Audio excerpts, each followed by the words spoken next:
Queridos, boa tarde. Hoje, 31 de março de 2020, eu quero fazer um vídeo diferente. Eu vou ler um trecho do livro A Colheita, do autor Rick Joyner. Mas antes eu gostaria de falar para você que o nosso estímulo, a nossa motivação para fazer os vídeos é para cumprir a nossa missão sacerdotal de alimentar os filhos de Deus, os santos, os sacerdotes. Eu não sou remunerado pelo YouTube, queridos. A pessoa, para começar a receber algum tipo de centavos do YouTube, tem que ter 1 mil inscritos e tem que ter 4.000 horas de vídeos gravados. É muito complexo, muito difícil alguém receber, ser monetizado pelo YouTube. Então o nosso alvo é transmitir a verdade. Por amarmos a verdade, por amarmos o nosso Senhor, nós queremos transmitir a sua verdade e transmitir também a mensagem do nosso Senhor Jesus, ok? Então eu quero deixar isso bem claro para você. Então, antes de ler o livro do Rick Joyner, esse livro A Colheita, eu gostaria de deixar com você o texto de 1 Tessalonicenses, capítulo 5, versículo 19, versículo 20 e 21, que diz assim: não apagueis o espírito. 19, agora o 20. Não desprezeis as profecias. E o 21, examinai tudo, retende o que é bom. Muitas pessoas usam esses textos de forma separada. Mas o versículo 19, 20 e 21 fazem parte do mesmo versículo, é o mesmo assunto. Ou seja, não apague o espírito, por isso não despreze as profecias. Examinai todas as profecias e retende o que é bom. Então o assunto que Paulo está tratando aqui do 19 ao 20 é exatamente sobre a profecia. Então quando é que eu não apago o Espírito Santo no meu interior? Quando eu dou atenção à profecia. E o que a palavra profecia é? Comunicação. Uai, é só isso? É só isso. É a comunicação de Deus até nós, por meio de Cristo, por meio do Espírito, por meio da sua palavra. E aí o que nós precisamos entender? A maior profecia de Deus, a maior comunicação de Deus é Jesus. Hebreus 1:3. Cristo é a expressão exata do ser de Deus. A palavra de Deus é inspirada, é uma mensagem inspirada, é uma profecia, é uma grande profecia. O Espírito Santo usa os irmãos para nos edificarmos com impressões, sentimentos e visões dadas pelo Espírito, que muitas das vezes nós chamamos de palavra de conhecimento, palavra de sabedoria, dom de discernimento, ou muitas das vezes também chamamos até da própria profecia. Todos esses dons estão ligados com a comunicação de Deus. Então, queridos, outra coisa que pouca gente sabe, quando o pregador cheio do Espírito está pregando, ele também está entregando uma mensagem inspirada. Nós podemos chamar de profecia também, quando aquela mensagem realmente é inspirada por Deus, aquele ensino. Então o que eu quero falar para vocês? Nós precisamos desmistificar a ideia de profecia. Profecia é igual a comunicação, ok? E considerando então as profecias, eu sempre gostei de guardar no meu coração essas palavras. Eu li esse livro alguns anos atrás, o livro A Colheita, do irmão Rick Joyner.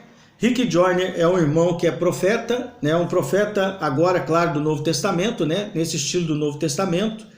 Ele é um irmão querido, tem um ministério nos Estados Unidos chamado Morning Star, ou Estrela da Manhã, que ele trabalha preparando muitos jovens e filhos de Deus para o tempo do fim.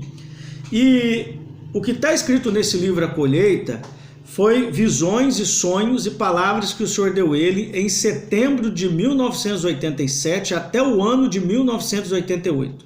Ou seja, agora em setembro de 2020 fará 33 anos que o Rick Joyner recebeu do Senhor essa palavra, essa incumbência, e ele então escreveu livros. E um dos livros que ele escreveu é o livro A Colheita.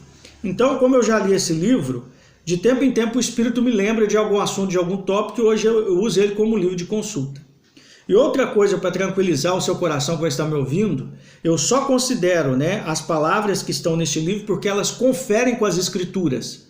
Ou seja, todas as profecias precisam ser julgadas em primeiro lugar pelas Escrituras. Se alguma profecia, se alguma comunicação, se alguma pregação, se alguma mensagem, se alguma visão ou sonho contradiz os princípios fundamentais da Bíblia, ela não pode ser considerada. Mas o que o nosso querido Rick Joyner fala, e está aqui relatado, é exatamente, confere com os princípios das Escrituras, elas estão embasadas nas Escrituras. No entanto, quando eu estiver lendo para você, você vai lembrar de alguns textos da Bíblia.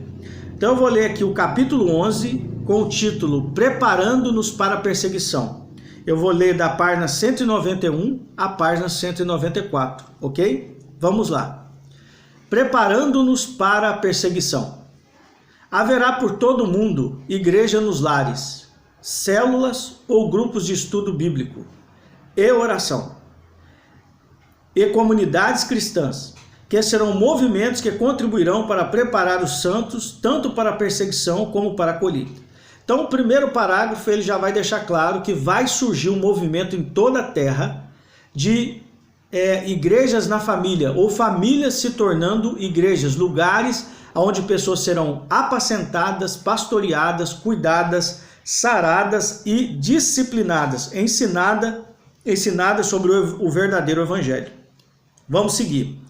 As lições aprendidas através dos movimentos que falharam no passado serão entendidas pelos novos movimentos e usadas para evitar muitas dessas falhas anteriores. Ou seja, até aqui nós vimos muita igreja nos lares, nós vimos muitas células, nós vimos muitos grupos de convívio, grupos de comunhão em casas, mas houve muitas falhas, muitos erros, muitas formatações. Mas Deus iria fazer surgir no futuro algo novo, bem novo, e que nós usaríamos todos os erros, né, que nós tivemos para aperfeiçoar aquilo que Deus já está falando, né?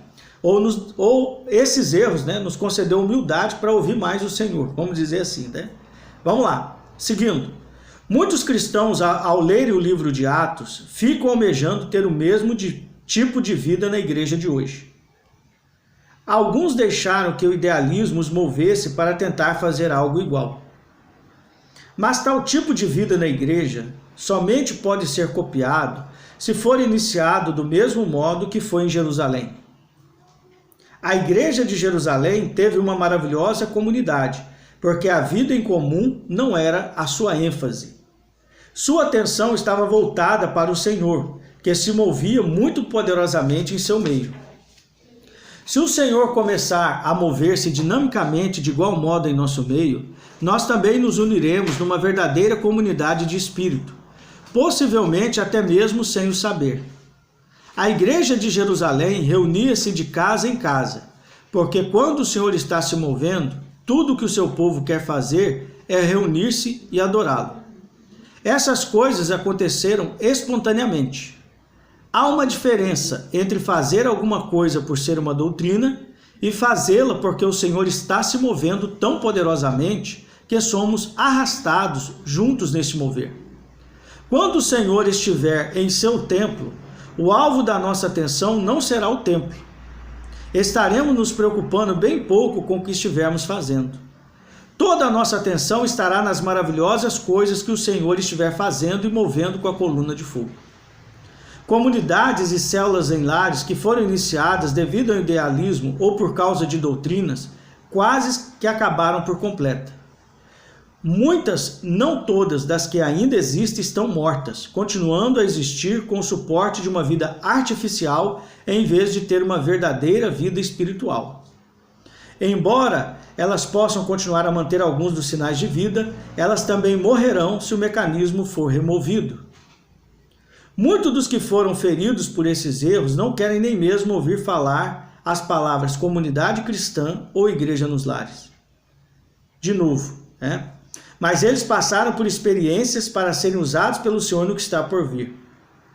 Grande parte da revelação que eles têm é com respeito ao que não fazer, mas sua experiência muitas das vezes evitará outros anos de tempo perdido no aprendizado dessas mesmas lições. Todo aquele que passou pelo fogo do fracasso, mas que continuar a buscar o Senhor, sendo persistente nesse propósito, terá os seus fracassos transformados em autoridade espiritual que removerá montanhas para os outros. Algumas semanas após ter negado o Senhor, Pedro testificou o senhorio dele sobre a sua vida com tamanha autoridade que os maiores poderes da sua nação impressionaram-se com ele. O Senhor fará o mesmo com todos que simplesmente prosseguirem e se recusarem a deixar que as suas falhas os façam parar. Quando a intensidade desse próximo mover de Deus ficar mais forte, comunidades cristãs nascerão sem que as pessoas o percebam. Mas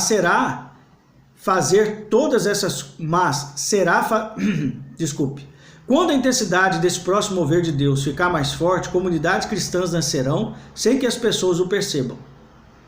O foco dessas comunidades não será a vida em comunidade, mas será fazer todas as coisas em prol do Evangelho.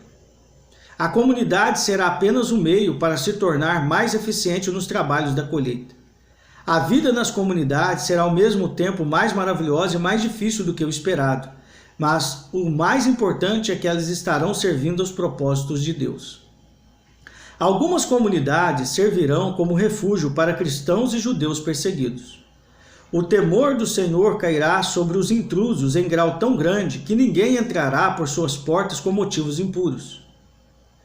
Em alguma delas, multidões ou soldados que se aproximarem serão atingidos com cegueira ou terão olhos abertos para verem guardas angelicais que farão com que fujam em pânico. Os que tiverem sido estabelecidos pelo Senhor estarão protegidos. Isso não quer dizer que essas comunidades não terão problemas. Elas terão, e até mesmo problemas sérios. A nós foi dito que através de muitas tribulações nos importa entrar no reino de Deus. Segundo a vontade do Senhor, as tribulações não constituem obstáculos. Elas são as portas de entrada para o reino de Deus. Estamos entrando em dias quando cada um de nós terá tribulações. Aqueles que a considerarem com alegria terão grande gozo e uma paz que farão com que o mundo em tumulto se maravilhe e busque a Deus. Os santos, reunindo-se espontaneamente nas casas, uns nas dos outros e em centros comunitários, farão com que células em lares, igreja em lares, venham a surgir.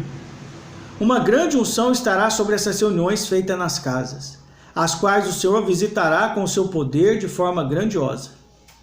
Líderes e ministérios serão levantados através delas, assim como aconteceu com Estevão e Filipe na igreja primitiva. Algumas delas, inclusive, enviarão equipes apostólicas. Grandes congregações começarão a ter como atividade central da igreja as reuniões nos lares. Apesar das pessoas não saberem, elas estarão sendo preparadas para o tempo em que as grandes congregações estarão impossibilitadas de se reunirem ou se tornarão o alvo da violência e da perseguição. Então eu li da página 191 à página 194 do livro A Colheita, do irmão Rick Joyner. Esse livro, esse irmão recebeu sonhos, visões e palavras em setembro de 1987 e também no ano de 1988. Esse livro foi publicado em 1989. Então, queridos, aqui tem para nós alertas importantes. Se você gostou da leitura, dê um like no vídeo. Não se esqueça de se inscrever no nosso canal. E se você conhece irmãos que vigiam sobre a palavra, que amam a profecia, que estão atentos sobre as estações, dias e anos que nós estamos vivendo, repasse esse vídeo que com certeza vai ajudá-lo. Então, que a Shalom do Eterno continue sobre vocês, sobre sua casa. Até o próximo vídeo.